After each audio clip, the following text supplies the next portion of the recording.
We have a trader who turned $18,500 into $114,000 in just a couple of days. We have multiple traders who lost more than 100k, someone turned 10k into 76k at just 20 years old, and I have a bonus YOLO for you at the end. And we are starting off with an insane gain by long setting. He turned just $18,500 into $114,000, and he's up by so much because he bought 521 call options on Bed Bath & Beyond, with a striking price at $6 and an expiration date on August the 18th. For context, from January the 6th to 12th, the stock went up by 300%, and it's quite interesting to see his risk level being labeled as safe while he YOLO'd his whole account on a meme stock. He sold 184 calls with a striking price at $2 2 days ago just to go all in on these calls, and he decided to buy them because he saw bankruptcy articles and he thought, let me bet the house on it. So maybe he should trust that instinct more, and he'll wait until it hits $1 million.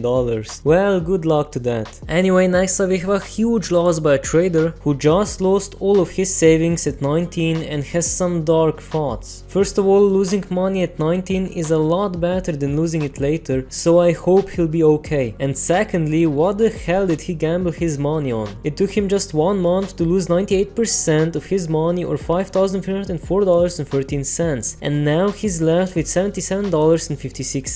And all we know about his positions is that he was buying SPY puts, but just look at the chart. He didn't even get one free spike to really hook him into options. Instead, he lost quite a lot of money at the start of the month, then it looks like he wasn't trading for some time, but then he apparently bought some puts and his account went straight up and then straight down, losing majority of his money in a single trade. I'm honestly quite confused. Most of the charts we've seen don't look so rectangular. Right now he has 24 snap put options with a striking price at $9 and expiration date on January the 13th, and since he posted this loss on January the 12th, we could assume he was mostly buying 1 day till expiry options, and that probably resulted in such a rectangular chart. Well, hopefully he recovers. Next we have a huge gain by Kevin 2020. His initial plan was to make 100k and quit for good. He has made 100k, but now his goal is to make 200k. As we can see, his account is currently worth $125,237.76, so he must have had a good strategy to make so much money. Well, I leave it up to you to decide that, but his strategy was to buy 0 days till expiry options, and you have to remember that he plans to continue trading and wants to double his money. A couple of months ago he was even down by 70k, and looking at his chart we can see that it goes up quite steeply. Otherwise, most of his gains came from SPY, AMD and SQQQ. Meanwhile, his losses came from QQQ, Apple and Nike. And right now he's selling puts on SOXS and holding puts on Salesforce, DIA and Meta. Oh, and once again his risk level is supposedly safe, while he's buying 0 days till expiry options. And with such a strategy I think he's more likely going to lose all of his money than double it. But hey, good luck to him. Options 101. Make 10 to 100k. Get excited, get bigger W confidence out of the roof, lose 2 times more than originally made, and move into mom's basement if not there already. Next up we have an insane loss by Full Arms 6057. Stay away from bloody options. As we can see, he's down by full 100% or $51,519.89, and is left with just $1.10. He's also one of the traders that didn't get a free gain, as his account is just continuously and very consistently falling down. The saddest part is that he started 3 years ago, and I can't spot a single moment on the chart where it looked like he was making a comeback. Like, how do you trade for 3 years and don't change your strategy, which clearly isn't working? We don't know much about his trades aside from the fact that he always ended up picking the worst contracts. One trader wanted to inverse him on Friday and asked him what option he would buy at open, and he said Tesla calls. And even though Tesla opened in the red, it then rallied by more than 5%, so he actually made the right call. But he quit trading for good, and I wish him the best. Next we have an insane gain by Started Stonks 04 2020. He turned 10k into 76k at just 20 years old. In unrealized gains he's up by 220% or $52,699.76, and his account is worth $76,562.04. The most insane part part is that it took him just 2 weeks since start of January 2023. He took some profits on Disney and American Airlines calls and Nvidia puts. He's currently holding onto American Airlines, Disney, NCLH, UAL and Tilray calls. And he bought Tilray calls because he thinks all the bad news that has to come out has already came out and is priced in. Earnings report and outlook, SAFE Act excluded, and certain areas implementing strict regulations. He sees this as a play similar to BBBY, CVNA and NEGG play which happened recently. When the market is hot and rolling, players will try to find the next hot pick or potential, and he thinks Tilray is definitely going to be next. Well, I'm not sure about that being the case, but I'm happy to see that he's going to set aside most of the profits for long-term index ETFs. I just hope he'll actually do that and not gamble it away. Next up we have an insane loss by the Crimson Chin, who's done with life and don't do what he did.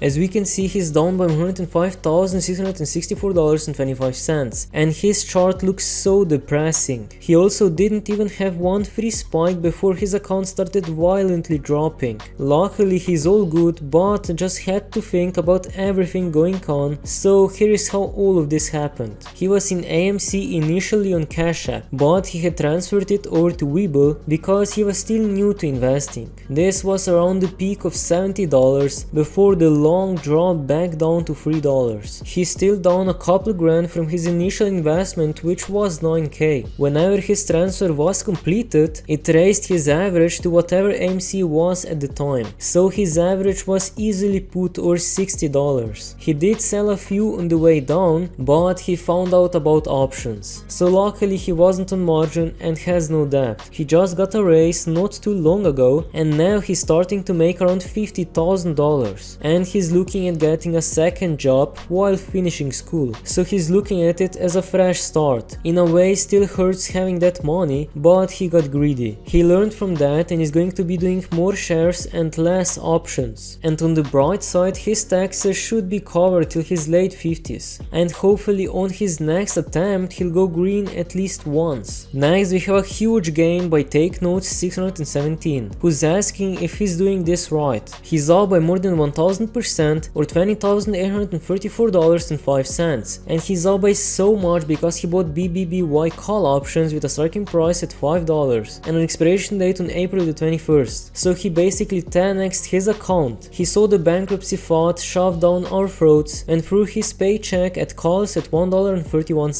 Sadly, he's still holding the calls, and as we know, the stock tanked on Friday, so his gains probably got trimmed by quite a bit. I still don't get it why people don't stick to the good old saying, if it's good enough to screenshot, it's good enough to sell. Anyway, next up we have a huge loss by SpyU, who's asking if this is bad. He's down by a full 100% or $105,018.17 because he bought 28 call options on SQ with a striking price at $185 and an expiration date on January the 20th of 2023. He bought these options more than a year ago because he thought BTC was the future and would be at $1 million soon. He still has the position and is trying to figure out how to tell his wife's boyfriend he lost the money for the house. Initially he was going to close at 20% down, but he got busy with other stuff and forgot about it. So if he forgot about it, hopefully this position doesn't affect his portfolio that much. And last but not least, we have a huge gain by Digital Biz. He's up by 241% or $169,000, and he's up by so much because he went all in with $70,000 and bought 1000 BBBY call options with a striking price at $4 and an expiration date on March the 17th. This trade represents around 60% of his portfolio, and he bought in because he just likes the stock, and his whole play was that WallStreetBets guys were going to enter the next day. Besides, it's not about the fundamentals anymore. This is not our investing. It's all a casino. It's a gamma squeeze and it's happening. And as a bonus trade, I present you a YOLO by J. Cole. He just bought around $60,000 worth of Bed Bath & Beyond shares after the stock went up by more than 50%. In fact, the stock went up by 300% before in his genius he decided to go all in. His average cost is $5.26, and on the Google's chart the highest stock price is at $5.24, so he literally bought at the peak. And to make things worse, course the very next day the stock dropped by around 30%, but we do have to acknowledge that he YOLO'd with shares and not far out of the money 0-day still expiry options, which is quite surprising to see. His thesis was that the overall market is bullish on the short term. BBBY just got back on WallStreetBets. This ticker is all over the short squeeze subreddit and on StockTwits,